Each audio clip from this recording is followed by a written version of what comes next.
주택가 골목, 마트 안에서 여성이 뛰쳐나옵니다. 여성이 다급하게 전화를 거는 사이 파란색 환자복을 입은 남성이 CCTV 화면에 들어옵니다. 남성의 오른손엔 피가 묻어 있습니다. 어제 오후 6시 10분쯤 서울 미아동의 마트 안에서 흉기를 휘두른 30대 남성입니다. 남성이 건너편 주택가 골목 안으로 들어가자 곧이어 경찰관이 출동했습니다. 경찰관은 남성에게 소지품을 모두 꺼내놓으라고 손짓을 했고 남성은 환자복 주머니에서 담뱃값을 꺼내 담배에 불을 붙였습니다. 마트에서 범행한 남성은 이쪽 도로로 나와 태연히 담배를 피웠습니다. 주택가 골목으로 들어온 남성은 출동한 경찰관의 별다른 저항 없이 체포됐습니다. 남성은 경찰관이 체포하려 하자 담배를 한 대 더 피우겠다고 말했다고 합니다. 그 가해자가 담배 한 대 피겠다고 여기다 경찰관 벽에 세워놓고 수갑을 여기서 채웠어요. 남성이 휘두른 흉기에 크게 다친 60대 여성 1명은 병원으로 옮겨졌으나 숨졌습니다. 또 다른 40대 여성 1명도 다쳐 치료를 받았습니다. 피해자들은 남성과 일면식도 없는 사이였습니다. 여기 이렇게 머리는 이쪽으로 하고 이렇게 누워 계셨어요. 여기가 이제 피가 좀 많이 흘리셔가지고. 환자복 차림이었던 남성은 인근 병원에 입원해 있던 환자였습니다.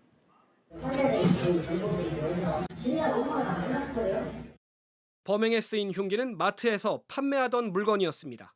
남성은 이 흉기를 마트 입구 과자 봉지 더미 아래 숨기고 자신의 범행을 직접 경찰에 신고하기도 했습니다. 경찰은 이 남성에 대해 구속영장을 신청하고 구체적인 범행 동기를 추궁하고 있습니다. JTBC 오원석입니다. 네, 어제 저녁 6시 20분쯤에 환자복을 입고 팔에 깁스를 한 30대 남성이 마트에 들어가서 마트에 있던 흉기 포장지를 뜯어서 갑자기 휘두르기 시작을 했습니다. 이때 60대 여성과 40대 마트 여직원이 공격을 당했는데요. 60대 여성은 공격을 당한 후에 기어서 마트 밖으로 빠져나왔지만 따라 나온 30대 남성이 재차 공격을 해서 마트 밖에서 쓰러졌고 이후 병원으로 이송됐지만 결국 사망을 한 걸로 전해졌습니다. 그리고 40대 여성도 부상을 입었습니다. 30대 남성은 범행 이후에 흉기를 마트 안에 진열된 과자 더미에 숨기고 나와서 태연하게 주변을 활보하기도 했는데요. 이후 출동한 경찰에게 체포가 됐습니다. 남성은 피해자들과 일면식도 없는 사이인 걸로 확인이 됐고 체포 당시 남성은 술에 취한 상태였는데 본인 진술에 의하면 범행 직전에 마트에서 술 한두 병을 꺼내서 마셨다고 합니다. 당시 현장에 계셨던 많은 분들이 저희한테 제보를 주셨습니다. 그중에서 특히 이 사망하신 60대 여성분 어쩌면 소생하실 수 있었다 이런 말씀을 주신 목격자도 계셨습니다. 당시 목격 상황 직접 한번 들어보시죠. 환자인데 너무 방치를 해놓은 것 때문에 제가 열이 받아서 환자가 그렇게 막 피가 흘리고 날씨가 추웠단 말입니다. 살아계셨었거든요, 그 당시까지. 제가 볼 때는 20-30분 정도 이상이지 않을까 싶어요. 병원 옆에 병원 응급실에 있습니다. 내과도 있고 외과도 있는데 외과 전문 병원이긴 한데 의사님들이 나오셔가지고 치료만해서도 괜찮았지 않았을까 제 생각에는 그렇고 병원이 30m밖에 안 되고 거리상으로 내가 걸어가 일반인은 15초, 20초만 가는데 뭐. 자, 말씀하신 것처럼 교수님, 네. 그 바로 인근에 병원이 있었거든요. 네. 지금 이 제보자께서 너무 안타깝고 속상하고 분통이 터지시는 것 같아요. 그리고 들어보니까 저도 정말 좀 이해가 안 되고 속이 많이 상하거든요. 일단 이 사고가 난 데에서 걸어서 15초, 20초, 그러니까 30m면 정말 이렇게 눈앞에 보이는데 병원이 있대요. 이 범인이 입원해 있던 그 병원인데 거기가 외과 전문이라고 합니다. 그러니까 사실은 병원에 빨리 연락만 돼서 우리가 구급차도 오는데 병원이나 간호사가 빨리 와서 좀 실어가서 좀 도와줬으면 되지 않았겠느냐라고 얘기를 하시고요.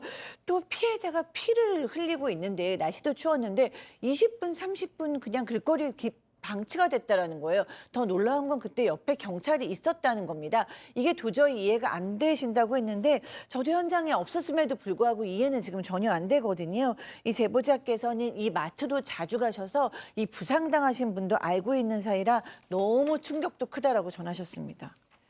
그래서 저희 제보자께서 현장 영상을 보내주셨고 저도 사건 발생 직후에 상황이 담긴 영상을 봤는데 그때 영상 속에 이 피해자분께서 피를 흘리고 계셨던 그 모습을 저도 직접 봤습니다. 자, 그런데 좀 이해가 안 가는 것, 앞서 병원이 바로 옆에 있는데도 왜 이렇게 지체가 됐었냐, 그것 말고도 또 하나 있습니다. 체크포인트 짚어보죠. 자, 기다려 담배 한 대 피우고, 자, 또 다른 목격자의 얘기 들어보시죠. 범인이 저쪽으로 이제 갔다고 해가지고 그 친구라도 한번 잡자라는 마음으로 좀 갔는데 그 친구랑 이제 대치까지 했어요. 대치했는데 경찰이 좀 빨리 왔어요. 이제 진압을 바로 해야 되는데 그 친구가 이제 뭐 담배 하나만 피고 갈 테니까 기다려 이렇게 하는 거예요, 말을. 제가 딱 봐도 이제 30살 초반대인데 근데 경찰들은 거기에 대해서 진압도 못 하고 있는 거예요. 뭐 경찰차만 막 오고 그 친구 담배 다 필 때 동안 또 기다리다가 이제 뭐 진압을 또 몇 분 됐어요. 자, 박 변호사님. 네. 그러니까 체포되는 와중에서도 야, 나 담배 한 대만 태울게 하니까 그걸 다 필 때까지 기다렸다가 이렇게 붙잡았다라는 얘기인데 그렇죠. 제가 혹시 무슨 경찰 이렇게 교본에 상대를 자극할 수 있으니 충분히 시간을 주라는 뭔가가 있는가 싶어서 이상원 형사님, 저희 목요일마다 나오시는 이상원 형사께 물어봤습니다. 오늘 들어오기 전에. 그런 교본 내용 없답니다. 당연히 없죠. 당연히 없고 저기 더 문제는 뭐냐면 지금 경찰이 담배 피우는 그 시간을 주는 거거든요.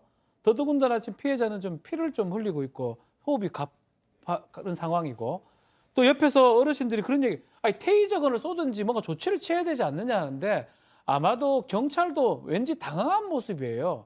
적극적으로 막지도 못하고 그냥 방치하는 모습으로 지금 보였던 거고 담배를 피게 놔두면 어떡합니까? 또 저 때는 흉기를 들고 있지 않았다고 하거든요. 빨리 뭔가 조치를 했었어야 되는데 이렇게 늦어지는 동안 결국은 이 30 남성도 제압을 못해 늦어졌고 가장 중요한 거는 피해자를 돌보지 못했던 부분. 이 부분이 가장 답답했다고 합니다. 자, 야, 기다려. 담배 한 대 피우고 이게 저희가 그냥 지어낸 얘기가 아니고 실제 현장에서 저자가 경찰에게 반말로 손 변호사님, 야, 기다려. 나 담배 한 대 피울 때까지 좀 기다려 했답니다. 그렇습니다. 살인을 저지른 후에도 뭐 전혀 반성하거나 또 뭐 당황하거나 이런 모습들이 보이지 않고요. 굉장히 태연해 보이고 어찌 보면 굉장히 자신만만하게 뻔뻔한 모습을 보이고 있는 건데요.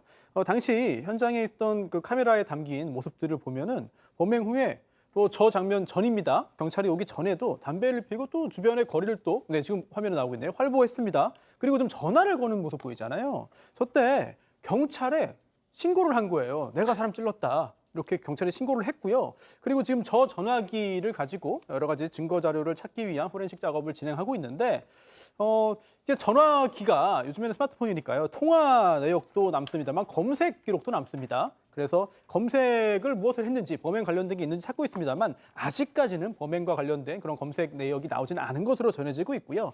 또 당시에 어제 밝은 상황이었고 여러 명의 행인들이 있었기 때문에 현장을 본 사람들이 많아요. 그런데 목격자에 따르면 당시 공격을 해서 쓰러진 60대 피해자를 옆에 두고 그때도 담배를 피웠고요. 또 주변 사람들이 말리는데 또 상관하지 말고 그냥 가던 길 가라. 이렇게 또 말을 하고 그 후에 다시 쓰러져 있던 60대에게 재차 공격을 하는 아주 경악스러운 모습을 보였고 이때도 또 담배를 피웠다는 거예요. 또 당시에 계속 화면에 나옵니다만 환자복을 입고 있었잖아요. 그래서 현장에서 저 남성이 저렇게 거니는 것을 본 많은 행인들이 저 사람이 범인인 줄을 몰랐다. 이런 이야기도 하고 있고요. 마트 앞에 전봇대에서도 아주 태연스럽게, 아주 자연스럽게 서 있었기 때문에 예. 많은 사람들이 뭐 범인인 줄을 확인할 수 없었던 그런 상황이었다는 제보가 계속해서 들어오고 있습니다. 자, 교수님 여기까지만 딱 들어보면 환자복을 입고 있고 혹시 정신병동을 뛰쳐나온 범인인가 싶잖아요. 네, 저도 맨 처음에 들었을 때는 약간 그런 건 줄 알았어요. 그런데 지금 이 사람이 정신병동에 입원한 것이 아니라 술이 취해서 비틀거리다가 손가락에 상처를 입어서 정형외과에 입원했다고 합니다. 바로 어제 수술을 받았고 오늘 퇴원할 예정이었대요. 병원 관계자에게 물어봤더니 정신질환에 대한 개인 병력을 이야기한 바는 없었다라고 얘기를 하고요. 하루도 머물지 않은 환자여서 잘 아는 것이 없다라고 얘기했어요. 그리고 이렇게 근데 환자복을 입고 주변에서 배회하다 이런 일이 생겼다라고 얘기하니까 또 병원 관계자는 입원 환자에게 무단 외출 안 됩니다, 술 안 됩니다라고는 공지를 했는데 개인의 이탈이었다라고 얘기했습니다. 범행 동기가 뭡니까? 자, 지금 남성의 주장에 따르면 의사가 자신을 해치려고 해서 스스로 목숨을 끊으려고 하다가 겁이 나서 사람을 했었다. 이런 얘기를 좀 하고 있습니다.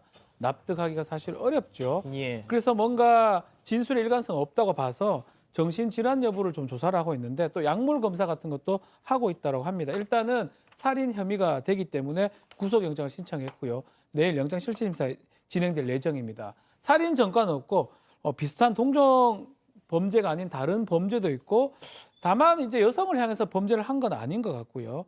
여러 가지 좀 범행 동기라든지 다시 좀 봐야 될 것 같습니다. 마트는 일단 영업이 중지된 그런 상황입니다. 예.